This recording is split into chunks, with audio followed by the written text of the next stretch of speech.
ಎಲ್ಲರಿಗೂ ನಮಸ್ಕಾರ.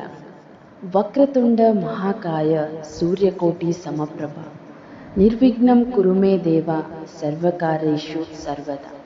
ಗಣೇಶನನ್ನು ಪೂಜಿಸುವಾಗ ಈ ಮಂತ್ರವನ್ನು ಜಪಿಸುವುದರಿಂದ ವ್ಯಕ್ತಿ ತನ್ನ ಜೀವನದಲ್ಲಿ ಇದ್ದ ಅನೇಕ ಅಡೆತಡೆಗಳಿಂದ ಮುಕ್ತಿಯನ್ನು ಪಡೆಯುತ್ತಾನೆ ಎನ್ನಲಾಗುತ್ತದೆ. ಜೀವನದಲ್ಲಿ ಪ್ರಯತ್ನಗಳನ್ನು ಕೈಗೊಳ್ಳುವುದರ ಮೂಲಕ ಯಶಸ್ಸು, ಸಂಪತ್ತು, ಬುದ್ಧಿವಂತಿಕೆ, ಅದೃಷ್ಟ, ಸಮೃದ್ಧಿ ಮತ್ತು ಯಶಸ್ಸನ್ನು ಪಡೆದುಕೊಳ್ಳಬಹುದು ಎಂದು ಭಕ್ತರ ನಂಬಿಕೆ ಇದೆ. ಕಷ್ಟಗಳ ನಿವಾರಕ, ಸಿದ್ಧಿ ಬುದ್ಧಿದಾಯಕ ನಮ್ಮ ವಿನಾಯಕ. ಶಿವಪಾರ್ವತಿಯ ಪುತ್ರನಾದ ಗಣೇಶನು ಗಣಗಳ ಒಡೆಯ. ಹಿಂದೂ ಧರ್ಮದಲ್ಲಿ ಗಣೇಶನಿಗೆ ಮೊದಲ ಪೂಜೆ ಸಲ್ಲಿಸದೆ ಯಾವ ಕೆಲಸವನ್ನು ಪ್ರಾರಂಭಿಸುವುದಿಲ್ಲ.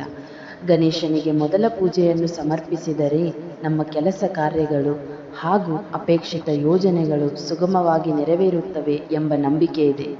ಕಷ್ಟಗಳು ಎದುರಾದಾಗ ಗಣೇಶನನ್ನು ನೆನೆಸಿಕೊಂಡರೆ ಎಲ್ಲವೂ ಬಹುಬೇಗ ಮಾಯವಾಗುತ್ತದೆ ಎನ್ನುವ ನಂಬಿಕೆ ಕೂಡ ಇದೆ. ಶಿವನಿಂದ ವರವನ್ನು ಪಡೆದ ಗಣೇಶನು ಸಕಲ ಗಣಗಳಿಗೂ ಒಡೆಯ.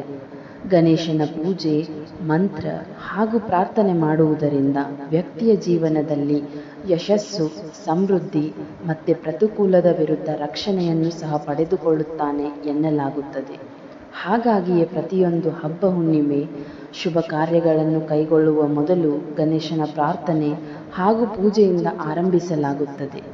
ವಿದ್ಯಾರ್ಥಿಗಳು ವಿದ್ಯೆ ಬುದ್ಧಿಯನ್ನು ಹೊಂದಲು ದಿನವೂ ಗಣೇಶನ ಪ್ರಾರ್ಥನೆ ಹಾಗೂ ನಮಸ್ಕಾರವನ್ನು ಸಲ್ಲಿಸುವುದು ಸಾಮಾನ್ಯ. ಆಗ ನೆನಪಿನ ಶಕ್ತಿಯು ವೃದ್ಧಿಯಾಗುವುದು ಎನ್ನುವ ಒಂದು ಬಲವಾದ ನಂಬಿಕೆ ಇದೆ.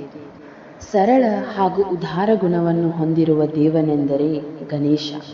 ಗಣೇಶನ ಪೂಜೆಯ ಪದ್ಧತಿಯ ಅತ್ಯಂತ ಸರಳತೆಯಿಂದ ಕೂಡಿರುತ್ತದೆ. ಪೂಜೆ ಸಲ್ಲಿಸುವಾಗ ಕೆಲವು ಮಂತ್ರಗಳನ್ನು ವಿಶೇಷವಾಗಿ ಹೇಳಿದರೆ ಗಣೇಶನು ಭಕ್ತರ ಭಕ್ತಿಯನ್ನು ಮೆಚ್ಚಿ ಆಶೀರ್ವದಿಸುತ್ತಾನೆ ಎನ್ನಲಾಗುವುದು. ಜೀವನದಲ್ಲಿ ಕಷ್ಟಗಳಿಂದಲೇ ಮುಳುಗಿದ್ದರೆ ಗಣೇಶನಿಗೆ ಸಂಬಂಧಿಸಿದ ಕೆಲವು ಪ್ರಾರ್ಥನೆ ಹಾಗೂ ಮಂತ್ರಗಳನ್ನು ಹೇಳಬೇಕು.